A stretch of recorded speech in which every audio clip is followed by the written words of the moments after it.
Carefully control the information you provide and make available. Know who your friends are. Don't focus on how many likes that you amass as a measure of your self-esteem and popularity. Be aware of these practices and how to deal with them. So good etiquette in communicating with others by platform. So understand whether or not it's okay to communicate with somebody without their permission. All right?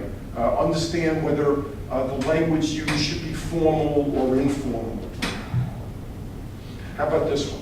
What's the difference between opt-in and opt-out? You should know this as a consumer. Opt-in is where the company agrees not to contact you without your permission. So when you go to an Amazon or somewhere, they say, is it all right for us to contact you? And the default is nothing. So that you then pick no, or you say okay. So opt-in means I give my permission for you to contact me. Opt-out is where the default is that they contact you unless you contact them and say, get me off your stupid list, I don't want you to annoy me. So it's a totally different perspective on the way we get treated as a consumer.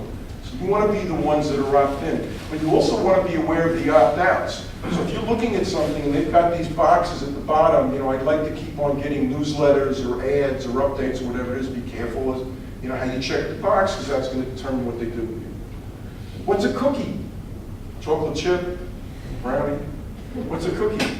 Okay, so it's a little piece of software that's left there that can be good in that if you've got accounts that you go to and you don't want to keep signing in your username and your password, it can remember them, so those are good cookies. But they could be bad cookies too, because they could track our information in a way that we don't want, provide the information to other parties, put little viruses on our computer. Anybody know the difference between spam and phishing? Anybody ever heard of the group phish? It has nothing to do with this example. What's spam? Yes? It's when you repeatedly get something that you don't want. Like in the email, if you get the same email over and over and over again. Or from the same company over and over and over again. It's junk email. And phishing? This is something you got to be aware of and watch out for too as a consumer. Anybody know what phishing is? Phishing is where you get an email where the logo and the heading and everything and the seeming address is from your bank, an insurance company. It seems like it's from Macy's or eBay, when in fact it's a phony email. And what they want you to do is to click somewhere in the email to go to a site which is not them. One of the ways of quickly telling whether or not it's phishing is click reply. Don't do anything, but hit reply and look at what the address is. Because the address is going back to Joel E. at Hofstra.edu, then we're not eBay, right? But phishing has been a lot of fraud and identity theft and stuff have come off that because the site looks like it's Bank of America. The best one is if you, I frequently get things from somebody who's telling me my Bank of America account has been compromised, click here to fix it. I don't have any Bank of America accounts, so they're pretty good. But be aware of what phishing is. Cyberbullying. So cyberbullying is where people through the internet and social media pick on others.